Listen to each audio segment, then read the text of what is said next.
Students, welcome to ARK education centres. तो आज हम जो है कि पेशी ऊतक और नर्वस टिश्यू मतलब जो तंत्रिका ऊतक हैं उसके बारे में डिस्कशन करेंगे और यह जानकारी प्राप्त करेंगे कि पेशी ऊतक किस प्रकार से होते हैं और यह कहाँ पर पाए जाते हैं और तंत्रिका ऊतक क्या होते हैं, यह किस प्रकार से कार्य करते हैं। ये सब सारी चीज़ें अपने इस वीडियो में डिस्कशन करेंगे। और अभी तक आपने मेरे चैनल को सब्सक्राइब नहीं किया है तो चैनल को सब्सक्राइब करें, लाइक करें और कमेंट भी करना ना भूलें, साथ ही बेल आइकन को जरूर दबाएं। आइए देखते हैं कि पेशी ऊतक क्या होते हैं।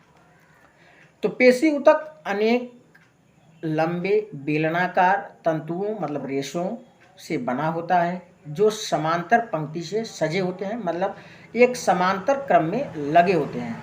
पेशी ऊतक जो होते हैं वह लंबे होते हैं, बेलनाकार होते हैं, रेशेदार होते हैं या रेशेदार कोशिकाओं के द्वारा बने होते हैं जो समांतर पंक्तियों में लगे होते हैं, मतलब एक के बाद एक लगे रहते हैं। यह तंतु मतलब यह रेशा कई सूक्ष्म तंतुओं से मिलकर बना होता है जिसे पेशी तंतु या माइक्रोफाइब्रिल कहते हैं।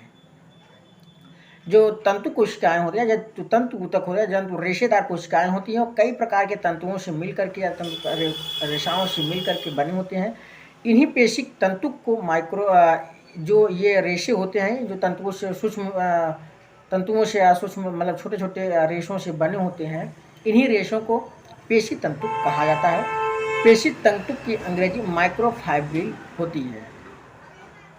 समस्त पेशी तंतु समन्वित रूप से उद्दीपन के कारण संकुचित हो जाते हैं, छोटे हो जाते हैं तथा पुनः लंबा होकर के अपने अकुंचित अवस्था में आ जाते हैं। जो पेशिक तंतु होते हैं जब भी इनको किसी भी प्रकार का सेंसेशन या उद्दीपन प्राप्त होता है तो इसके उद्दीपन प्राप्त होता है तो ये संकुचित हो जाते हैं, मतलब छोटे हो जाते हैं और वह काम करने के बाद पुनः लंबा होकर के अंकुचित मतलब फिर से लंबे हो जाते हैं, अकुंचित अवस्था में आ जाते हैं। पेशी ऊतक की क्रिया से शरीर वातावरण में होने वाले परिवर्तन के अनुसार गति करता है। मतलब पेशी ऊतक की जो क्रिया होती है वो शरीर के वातावरण मतलब शरीर में किस प्रकार की जरूरत होती है उस प्रकार की वह गति करता है, कार्य करता है तथा शरीर के विभिन्न अंगों की स्थिति को संभाले रखता है। विभिन्न प्रकार के कार्यों को, विभिन्न प्रकार के अंगों को, ऑर्गन्स को यह सपोर्ट करता है, फ्रेमवर्क का काम करता है। पेशी ऊतक के प्रकार के बारे में बात करते हैं तो पेशी ऊतक 3 प्रकार की होती हैं: कंकाल पेशी, चिकनी पेशी, हृदय पेशी। कंकाल पेशी को स्केलेटन मसल्स कहते हैं, चिकनी पेशी को जो है कहते हैं आप, और हृदय पेशी मतलब कार्डियक मसल्स के बारे में बात करते हैं। आइए जानते हैं कंकाल पेशी मतलब स्केलेटन मसल्स क्या होते हैं, यह किस प्रकार की पेशियां होती हैं, किस प्रकार के मसल्स होते हैं, ऊतक होते हैं। तो कंकाल पेशी मुख्य रूप से कंकाल अस्थि से जुड़ी रहती है। इसमें जो पेशियां होती हैं वह हड्डियों के द्वारा मतलब कंकाल्स के द्वारा जुड़ी रहती हैं। दूसरे प्रारूप की बात करते हैं तो प्रारूप पेशी मतलब टाइपिकल मसल्स जैसे द्विशिरस्का। द्विशिरस्का मतलब अंग्रेजी होता है बाइसेप्स, जो मसल्स होते हैं या 2 सिरों वाले जो मसल्स होते हैं, पेशी होती हैं, उसमें रेखित या रेखी कंकाल पेशी तंतु एक समूह में एक साथ समांतर रूप से पाए जाते हैं, मतलब इसे रेखित पेशी भी कहा जाता है। मतलब कंकाल पेशी को आप रेखित पेशी भी कह सकते हैं। पेशी ऊतक के समूह के चारों ओर कठोर संयोजी ऊतक का आवरण होता है, मतलब कि जो डेंस कनेक्टिव टिश्यू होते हैं मतलब कठोर संयोजी ऊतक होते हैं, वे चारों ओर से इस ऊतक के लपेटे रहते हैं, घिरे रहते हैं। चिकनी पेशी जिसे आरेखित पेशी भी कहा जाता है, इसके बारे में जानते हैं कि चिकनी पेशी ऊतक की संकुचनशील कोशिका के दोनों किनारे पतले होते हैं तथा इनमें रेखा या धारियां नहीं पाई जाती है। मतलब जो ये आपकी चिकनी पेशी होती है, यह इसके जो दोनों किनारे होते हैं ये पतले होते हैं और इन किनारों में या इनमें जो है कि रेखियां या रेखित या धाराएं नहीं पाई जाती हैं, इसलिए इन्हें आरेखित पेशी कहा जाता है। यह आंतरिक अंगों जैसे रक्त नलिका, आग्नाशय, आंत की भित्ति से इसी प्रकार पेशी ऊतक पाई जाती है। मतलब आंतरिक अंगों मतलब जैसे आपकी रक्त नलिका हो गई, वेसल्स हो गया, आग्नाशय हो गया, और आंत की भित्ति में यह पेशी ऊतक पाया जाता है। मतलब यह पेशी, चिकनी पेशी जो आरेखित पेशी है वह पाई जाती है। चिकनी पेशी ऊतक संयोजी ऊतक के आवरण के समूह से ढके होते हैं। यह भी जो कनेक्टिव टिश्यू संयोजी ऊतक होते हैं, इसके चारों ओर के आवरण से यह ढके रहते हैं। चिकनी पेशी का संकुचन मतलब अनैच्छिक होता है। इस पर जो है कि अपनी क्रियाविधि नहीं कर सकते हैं, या अपने द्वारा किए गए किसी भी प्रकार के क्रियाओं को मतलब इसको रोक नहीं सकते हैं, क्योंकि इनमें क्रियाविधि पर सीधा नियंत्रण नहीं होता है। चिकनी पेशी को मात्र सोचने भर से हम संकुचित नहीं कर सकते हैं। मतलब कि हम सोच करके भी इस क्रिया को रोक नहीं सकते हैं। जैसे कि आप कंकाल पेशी में आप सोच करके अपनी इस क्रिया को रोक सकते हैं, लेकिन जो है कि चिकनी पेशी मतलब आरेखित पेशी में आप इस क्रिया को नहीं कर सकते हैं। सोचने भर मात्र से आप इसको रोक नहीं सकते हैं। हृदय पेशी मतलब कार्डियक मसल्स की बात करते हैं, मस्कुलर की बात करते हैं, तो यह मसल्स यह संकुचनशील होता है, जो केवल हृदय में मापी जाती है या हृदय में पाई जाती है। जो कार्डियक मसल्स होते हैं यह संकुचनशील होता है और यह हृदय में ही केवल पाई जाती है। हृदय पेशी की कोशिका संधियों द्वारा कला से एक रूपी होकर चिपकी रहती है। जो हृदय पेशी होती है या कोशिकाएं जो इसकी होती हैं, यह कोशिका संधियों द्वारा कोशिका संधियों के द्रव्य द्वारा या द्रव्य कला से एक रूपी होकर चिपकी रहती हैं। संचार संधियां या अंतर्विष्ट डिस्क मतलब इंटरकलेटेड डिस्क की कुछ संलग्न बिंदुओं पर कोशिका एक इकाई रूप में संकुचित हो जाती है। इसके कुछ महत्वपूर्ण पॉइंट्स हैं कि जैसे ही हम एक कोशिका संकुचन के लिए संकेत ग्रहण करते हैं, दूसरी कोशिका या दूसरी पास की कोशिका भी संकुचन के लिए उद्दीपित होती है। मतलब एक कोशिका के पास किसी भी प्रकार की संवेदना या प्रेरणा आने पर उसके पास वाली कोशिकाओं में यह प्रेरणा अपने आप चली जाती है, उद्दीपित हो जाती है, संकुचन के लिए उद्दीपित हो जाती हैं। अब बात करते हैं तंत्रिका ऊतक मतलब नर्वस टिश्यू की बात करते हैं। तो नर्वस टिश्यू मुख्य रूप से परिवर्तित अवस्थाओं के प्रति शरीर की अनुक्रियाशीलता के नियंत्रण के लिए उत्तरदायी होता है। मतलब जो तंत्रिका ऊतक होते हैं वह शरीर में होने वाले परिवर्तन के उसके क्रिया के अनुसार करने के लिए यह उत्तरदायी होता है। तंत्रिका कोशिकाएं उत्तेजनशील कोशिकाएं होती हैं जो तंत्र की संचार इकाई है। मतलब कि जो यह टिश्यूज होते हैं यह संवेदन या प्रेरणाओं को संचार करने के लिए उत्तरदायी होती हैं। तंत्रिका बंध मतलब न्यूरोलजियल तंत्रिका बंध जिसको बोलते हैं, न्यूरोलजियल बोलते हैं इसको अंग्रेजी में, कोशिका बाकी तंत्र को संरचना प्रदान करती है। जो तंत्रिका बंध होती कोशिका होती है वो बाकी तंत्रिका तंत्र को संरचना प्रदान करती है। यह तंत्रिका कोशिकाओं को सहारा तथा सुरक्षा देती हैं। यह तंत्रिका कोशिकाओं को सहारा तथा सुरक्षा मतलब यह जो है कि सपोर्ट का काम करती हैं और प्रोटेक्शन का भी काम करती हैं बाकी अन्य तंत्रिका कोशिकाओं को। हमारे शरीर में तंत्रिका बंध कोशिकाएं तंत्रिका ऊतक का आयतन के अनुसार आधा से ज़्यादा हिस्सा बनाती है।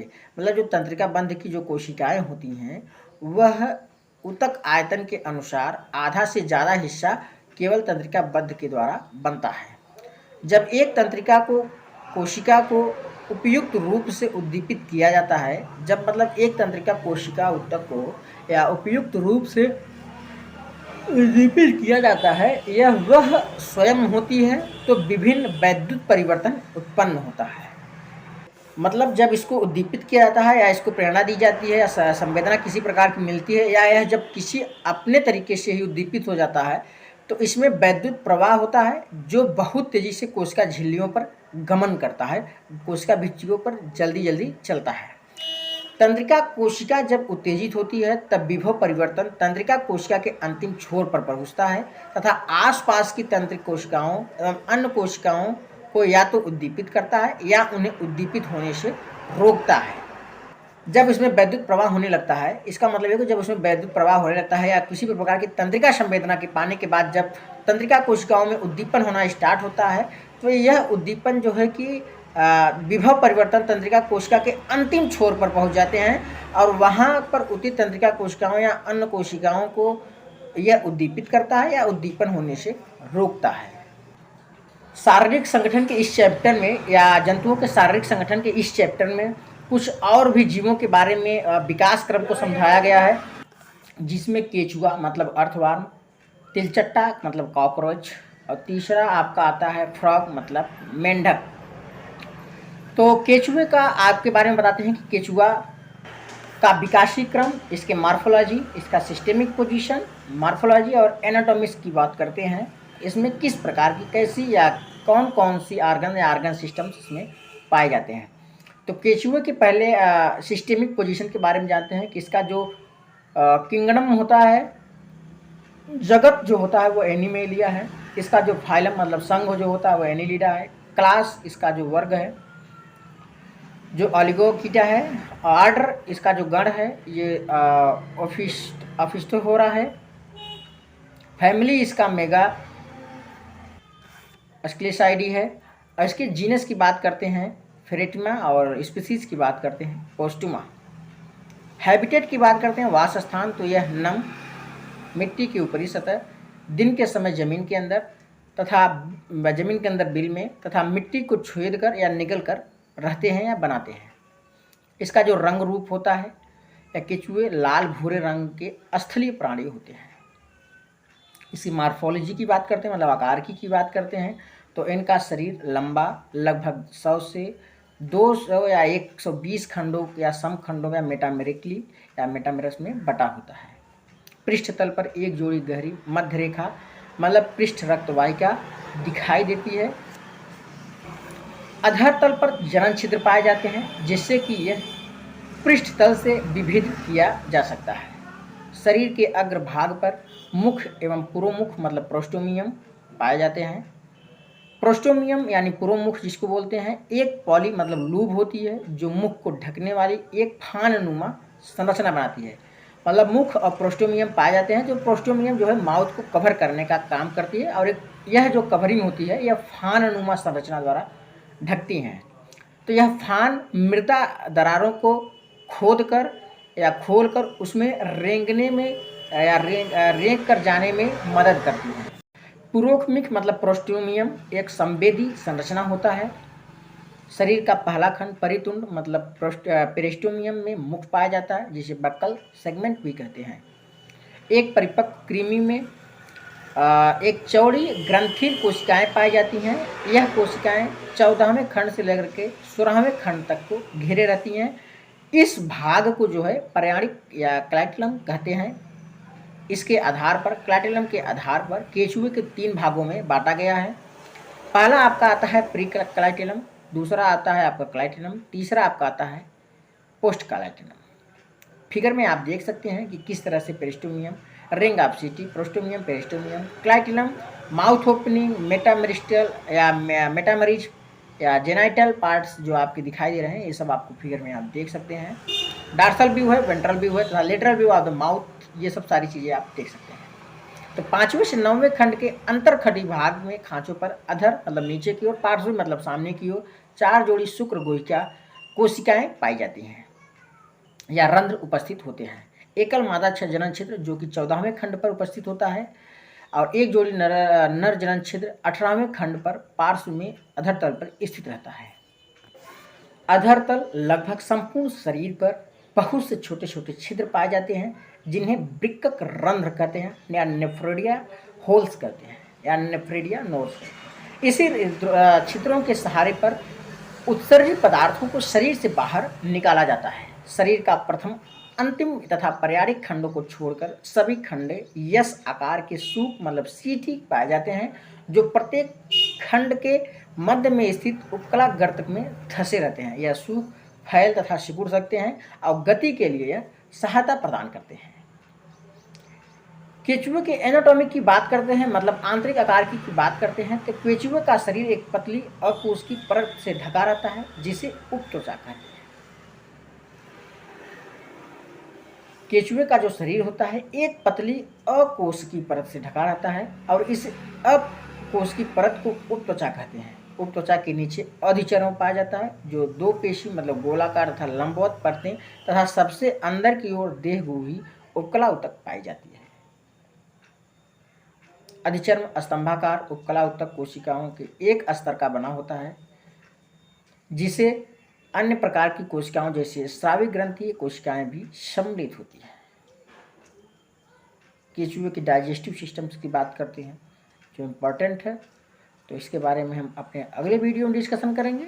चैनल को सब्सक्राइब करें, लाइक करें, कमेंट करें और अपने दोस्तों के पास जरूर शेयर करें। धन्यवाद।